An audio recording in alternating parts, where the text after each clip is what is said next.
r/AskReddit. What's a secret you can only share with online strangers? I kind of dislike my best friend. We've known each other a long time, and we are both in unfortunate circumstances, but I'm trying to change mine. He isn't trying to change his, he just rages about how unfair his life is. I've offered all the help I can, but he never takes me up on it, and being his shoulder to cry on can be exhausting. He can be a very negative person, and so can I, but I'm trying to be less so, but it's easy to slip back into negativity when I'm around him. It's all very frustrating sometimes.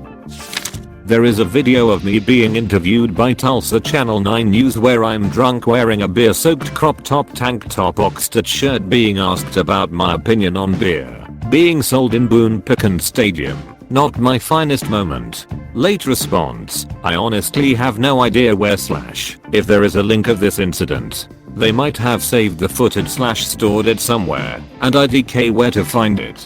Also it was Tulsa News 9 not Channel 9 News. Another late response, apparently, I can't remember the news station, but I remember a prominent white 9 on a red square background on the mic. Honestly could have been KTUL8, but I was ducking plastered that day.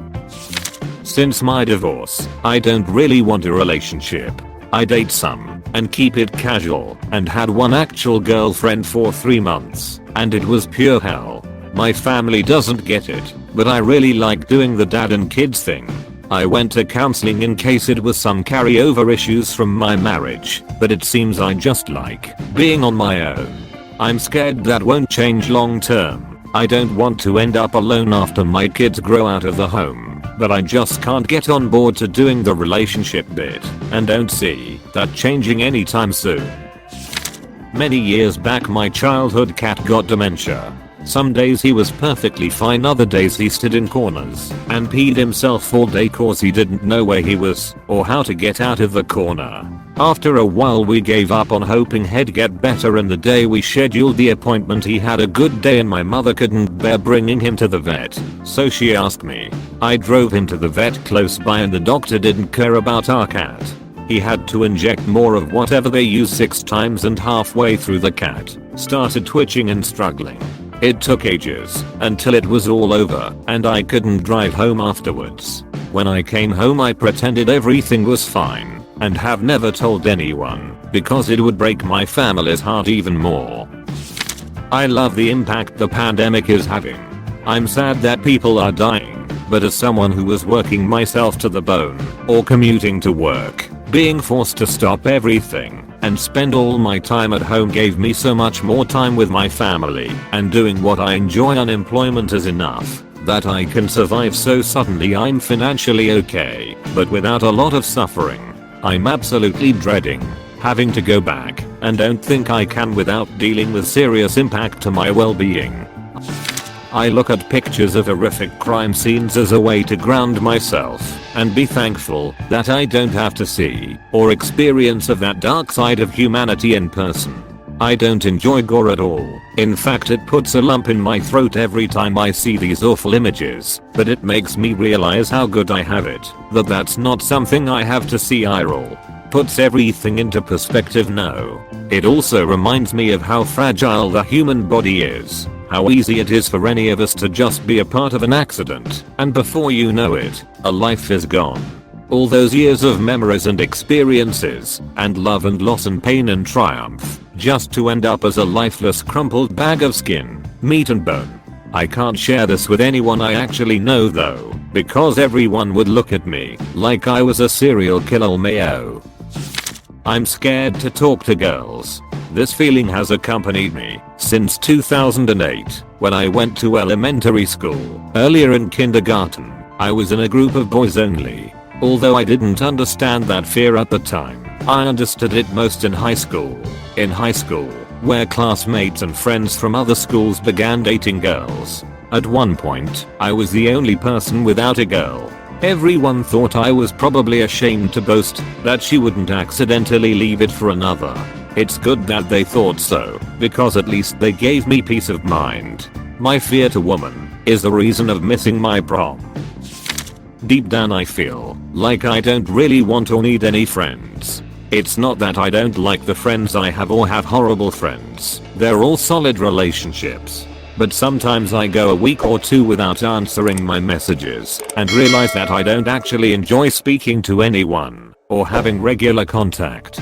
I hate the pressure of replying to messages or speaking to people about their lives, which is incredibly selfish of me, and I feel as though the only real emotional attachment I have to anyone is my mother, brother, sister and myself. I feel burdened by any other form of emotional investment, but what kind of ducking bitch would I be to just cut off every single one of my friends for no other reason than I just don't care that much? I also don't understand why I feel like this, because like I said, they're strong friendships, some of which I've had for at least 10 years.